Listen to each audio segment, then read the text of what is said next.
Bismillahirrahmanirrahim. Assalamualaikum warahmatullahi wabarakatuh. Alhamdulillahirabbil alamin. Wa bihi nasta'inu ala umuri dunya waddin. Wassalatu wassalamu ala asyrafil anbiya'i wal mursalin sayyidina Muhammad wa ala alihi wa ashabihi ajmain. Hari demi hari kita jalani dalam rangkaian bulan suci Ramadan 1441 Hijriah.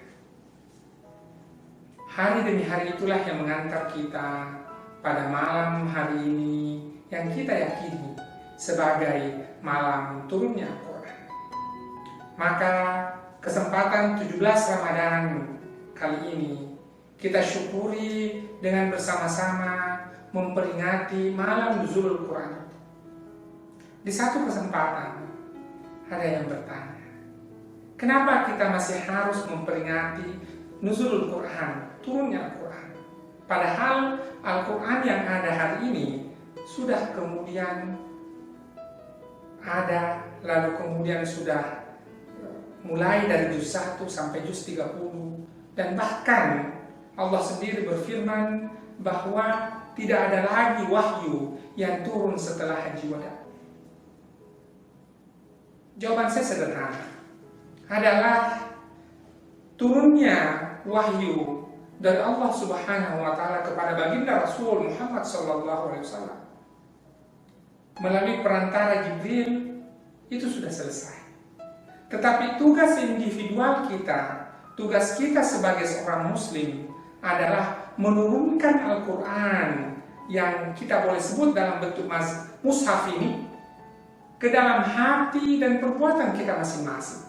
Oleh karenanya, tetap menjadi agenda pribadi setiap muslim untuk melakukan tadarus Al-Quran. Tidak saja ketika di bulan suci Ramadan, tetapi terlebih lagi di luar bulan suci Ramadan. Itulah yang menjadi agenda kita, kenapa kemudian harus merayakan malam nuzul Al-Quran, dan sesungguhnya mensyukuri bahwa kita menjadi individu yang terpilih untuk menjadi seorang muslim. Karena tidak saja nikmat kesehatan yang sehari-hari kita dapatkan, tetapi juga kita mendapatkan nikmat iman. Dan inilah yang sesungguhnya tidak diberikan oleh Allah kepada setiap orang. Dan kitalah yang menjadi orang yang terpilih menjadi seorang muslim. Maka agenda individual yang saya kemukakan tadi adalah mentadarusi Al-Quran. Salah satunya adalah kesyukuran dengan malam nuzul Quran. Bapak Ibu, kita akan menyegarkan kembali ingatan kita betapa Al-Quran yang kita dapatkan hari ini sesungguhnya dimulai dari ayat yang pertama, Al-Alaq, Iqra' bismi rabbikal ladzi khalaq. Maka karena ayat yang pertama kali turun ini adalah perintah untuk membaca, maka sesungguhnya Al-Quran tidak akan pernah bermakna apa-apa kalau hanya sekedar menjadi mushaf saja. Kita beli mushaf Al-Quran, lalu kita simpan dan kita tidak pernah baca sama sekali. Maka itu sesungguhnya bukan Al-Quran. Karena dalam Al-Quran sendiri kita diingatkan dalam Al-Hijr ayat 9, Inna alaina jam'ahu wa Qur'ana fa iza qara'nahu fattabi' Qur'an.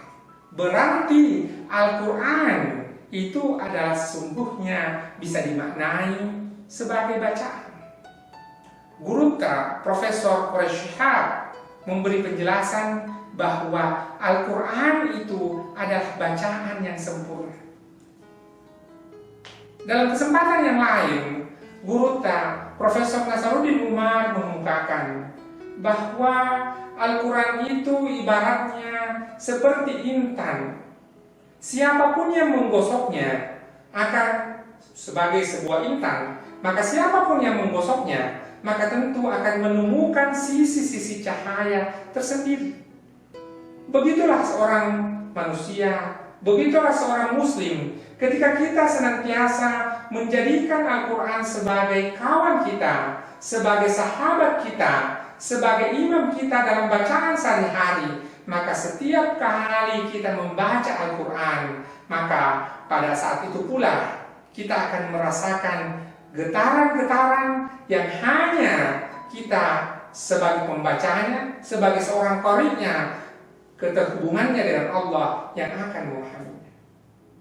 Bapak, Ibu, Saudara-saudari, maka sesungguhnya malam nuzul Quran adalah menyegarkan kembali ingatan-ingatan kita tentang Al-Quran. Al-Quran disebut dengan hudan, petunjuk. Syifa'un juga menjadi obat. Tidak hanya obat secara psikologis, tetapi boleh jadi adalah obat secara jasmani kita. Ketika kemudian kita senantiasa membaca Al-Quran, maka tentu kita memiliki keikhlasan, memiliki kesyukuran, dan ini adalah menjadi pendukung daya imun tubuh kita sehingga kita tidak mudah jatuh sakit. Bapak, Ibu, Saudara-saudari, boleh jadi malam nuzulul Quran ini adalah menjadi awal bagaimana kita menantikan malam Lailatul Qadar. Al-Quran juga memberikan informasi kepada kita dalam surah Al-Qadar ayat yang pertama. Inna anzalnahu fi lailatul qadar. Berarti pada saat nuzulul Quran itulah menjadi malam Lailatul Qadar itu sendiri. Boleh jadi itu yang pertama. Dengan demikian, apa yang kita laksanakan pada malam hari ini sesungguhnya dalam rangkaian berusaha mencari malam Lailatul Qadar. Ketika ayat yang terakhir turun pada saat Haji Wada, Rasulullah mendapatkan ayat itu dari Jibril, sebagaimana ketika kemudian kita menyebutnya Al-Quran, itu adalah proses wahyu yang diturunkan Allah kepada baginda Rasul melalui Jibril.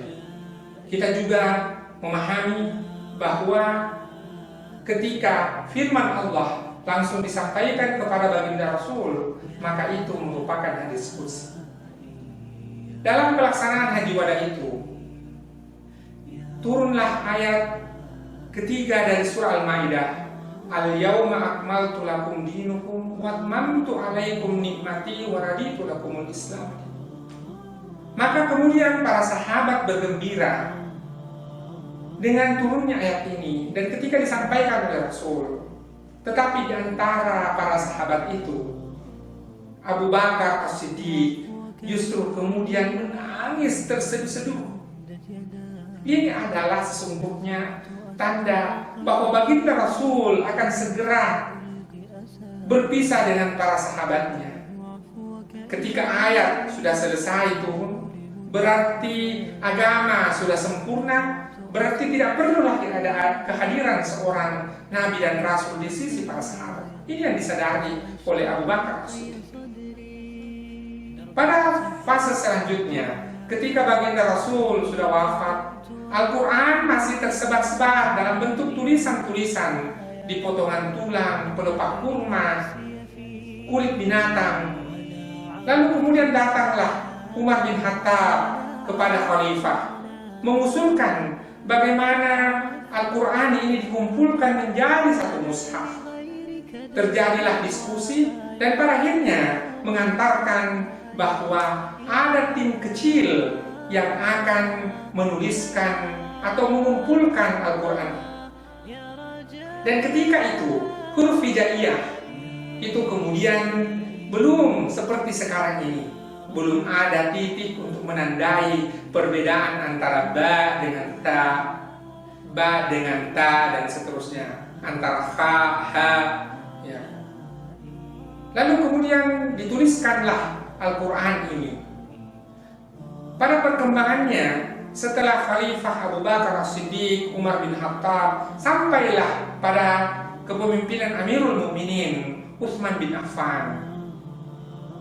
Pada saat itu kemudian ditulis kembali dengan tetap ada tim kecil untuk menuliskan, maka inilah yang disebut dengan Mushaf Utsmani. dibuat dengan beberapa mushaf lalu dikirimkan kepada wilayah-wilayah yang sudah menerima Islam. Artinya bahwa apa yang terjadi, yang ingin saya kemukakan, bahwa ketika proses turunnya wahyu, maka wahyu dituliskan oleh para sahabat tidak dalam bentuk mushaf seperti sekarang ini. Maka tentu apa yang harus kita lakukan adalah menjadikan Al-Quran bukan saja mushafnya dengan cara memuliakannya, tetapi yang paling utama adalah kemuliaan Al-Quran itu ditandai dengan kita membacanya. Lalu kemudian pesan-pesan Al-Quran itulah yang menjadi amalan setiap muslim, amalan setiap mukmin.